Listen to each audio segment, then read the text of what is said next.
Hello friends, back to my channel. আশা করি তোমরা সবাই ভালো আছো।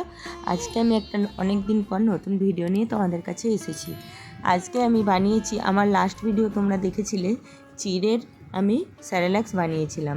তো চিড়ের স্যারেল্যাক্সটা বানিয়েছিলাম, এটা দেখিয়েছিলাম, কিন্তু চিড়ের স্যারেল্যাক্সটা আমি কিভাবে বাচ্চাকে খাইয়েছি সেটা তোমাদেরকে কিন্তু দেখানো হয়নি।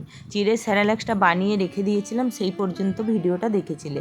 তো আজকে আমি বানাবো চিড়ের স্যারেল্যাক্সটা কীভাবে আমি বানিয়েছি সেটাই তোমাদেরকে করে দেখাবো।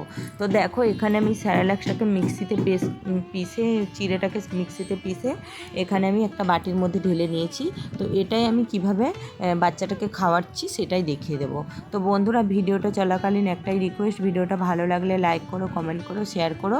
আর যারা আমার চ্যানেলে নতুন তারা অবশ্যই চ্যানেলটা সাবস্ক্রাইব করে পাশে থাকা বেল বাটনটি বাজিয়ে দিও, যাতে আমার ভিডিও তোমরা সবার আগে দেখতে পাও। প্রত্যেকটা বাচ্চাকে চিড়ে খাওয়ানো কিন্তু খুবই উপকার। পেটের প্রবলেম থাকলে, পেট খারাপ হলে চিড়ে খাইও, দেখবে কোনো প্রবলেম হবে না। যেই বাচ্চা একটু ঘন ঘন পটি টটি করে, তো তাদের জন্য এই চিড়ের স্যারেল্যাক্স খাইও দিনে একবার, দেখবে কোনো প্রবলেম হচ্ছে না। তো এখানে আমি একটা বাটির মধ্যে ওই চিড়ের যে মিক্সিটা রেডি করেছিলাম ওটা আমি 2 চামচ মতো দিয়ে দিলাম।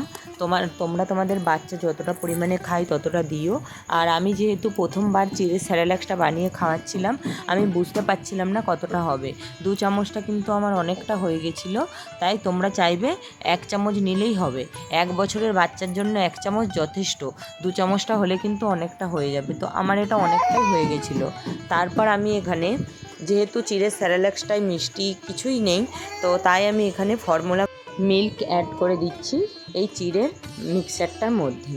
তো দেখো, এতে কিন্তু শুধু চিড়েই আছে, যেহেতু মিষ্টি কিছু নেই, তাই জন্য আমি এটা কিন্তু দিলাম ফর্মুলা মিল্ক। তো এটা মিষ্টি মিষ্টি লাগবে, বাচ্চার খেতেও কোনো অসুবিধা হবে না। তো এটা দিয়ে ভালো করে মিশিয়ে নিয়ে তারপর এর মধ্যে আমি গরম জল দেব।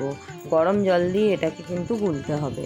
একদম বেশ খুব মোটাও নয়, খুব পাতলা জলের মতো নয়, একটা বেশ, যেমন স্যারেল্যাক্সগুলো সকলেই তো জানো স্যারেল্যাক্স কেমনভাবে গুলতে হয়, তো সেইভাবেই স্যারেল্যাক্স তৈরি করার মতোই এটাকে তৈরি করে নিয়ে বাচ্চাকে খাইয়ে দিও। আমার বাচ্চা কিন্তু এটা বেশ মজা করে খেয়েছিল। তো বন্ধুরা, এইভাবে তোমরা বাড়িতে তৈরি করে স্যারেল্যাক্স খাইও, এতে শরীরও ভালো থাকে, খরচাও কম, এতে বাচ্চাও সলিড খাবারটা কিন্তু পায়। তো চলো বন্ধুরা, আজকে আবার আসবো নতুন একটা ভিডিও নিয়ে তোমাদের কাছে খুব তাড়াতাড়ি। ততক্ষণ কিন্তু তোমরা ভালো থেকো, সুস্থ থেকো আর সাবধানে থেকো। আর হ্যাঁ বন্ধুরা, অবশ্যই চ্যানেলটাকে কিন্তু সাবস্ক্রাইব করে দিও। তো চলো বন্ধুরা, টাটা।